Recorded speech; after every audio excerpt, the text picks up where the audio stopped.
Halo, selamat pagi, shalom. Bertemu kembali dalam sesi yang ke-28 dalam secangkir rempah-rempah pada pagi hari ini. Bagaimana kabarnya? Semua dalam keadaan baik, sehat. Saya percaya demikian karena Tuhan tidak akan pernah meninggalkan kita walau kita harus melewati berbagai-bagai keadaan. Susah, duka ya. Nah, tetapi kita akan diberikan kasih karunia, diberi kekuatan untuk melewati segalanya. Bapak Ibu Saudara yang dikasihi Tuhan, tema kita pada pagi hari ini tak salah namun menderita. Tak salah namun menderita. Wah, ini sepertinya kok aneh gitu ya. Nah, Bapak Ibu Saudara dikasihi Tuhan. Satu ketika saya ditanya oleh seorang begini, Pak, saya ini sudah ikut Tuhan bertahun-tahun sejak saya lahir begitu. Saya sudah melayani Tuhan, saya sudah memberi yang terbaik untuk Tuhan.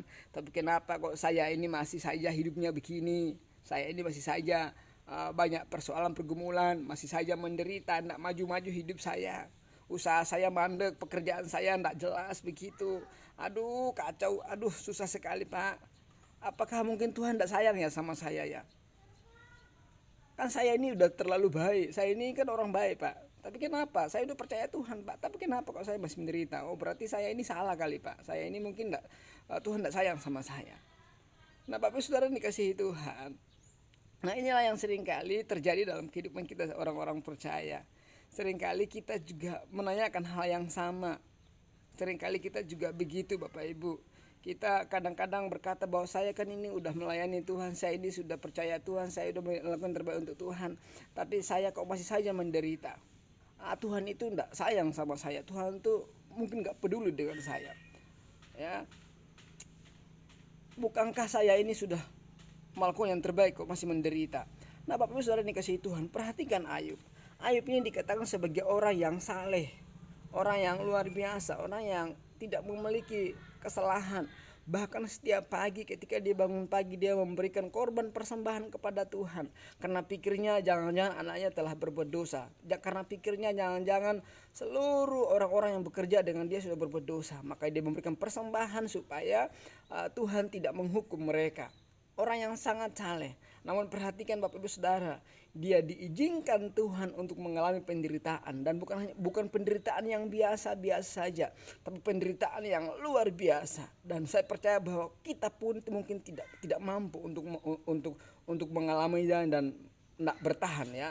Karena apa? Istrinya, coba perhatikan, anak-anaknya mati, harta bendanya hilang semua, hancur, gak ada sama sekali. Bahkan istrinya sendiri, Bapak Ibu perhatikan di ayat yang ke-9 mengatakan, pasal 2 ayat 9 mengatakan bahwa maka berkatalah istrinya kepadanya, masih bertekungkah engkau dalam kesalehanmu, kutukilah alamu dan matilah.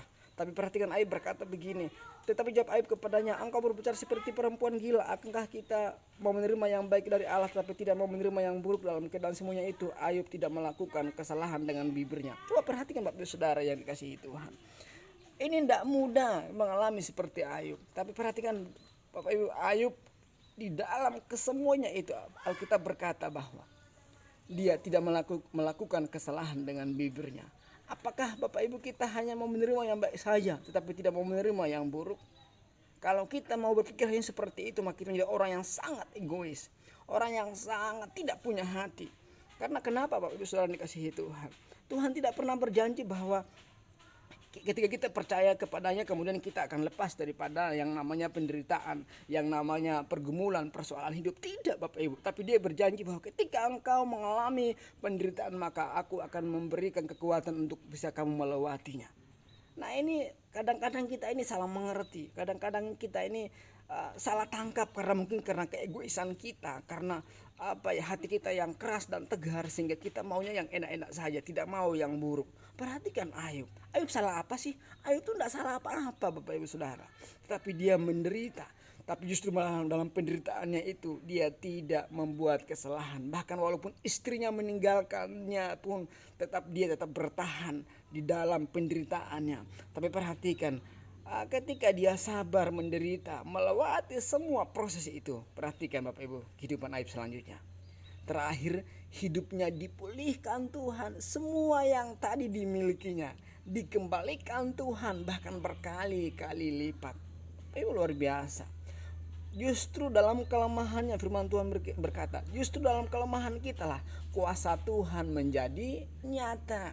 Jadi Bapak Ibu saya kasih tahu, apalagi dalam masa-masa pandemik yang susah ini, jangan tinggalkan Tuhan, ikut Tuhan terus menerus. Apakah kita mau menerima yang baik saja tapi kita tidak menerima yang tidak baik? Maka andalkan Tuhan, maka hidupmu kembali akan dipulihkan Tuhan, dan engkau akan mengalami luar biasa yang akhirnya Bapak Ibu sudah diberkati oleh Tuhan. Terima kasih, selamat sore, selamat pagi, selamat bertemu kembali di dalam sesi yang selanjutnya. Tuhan kiranya memberkati kita semua. Amin.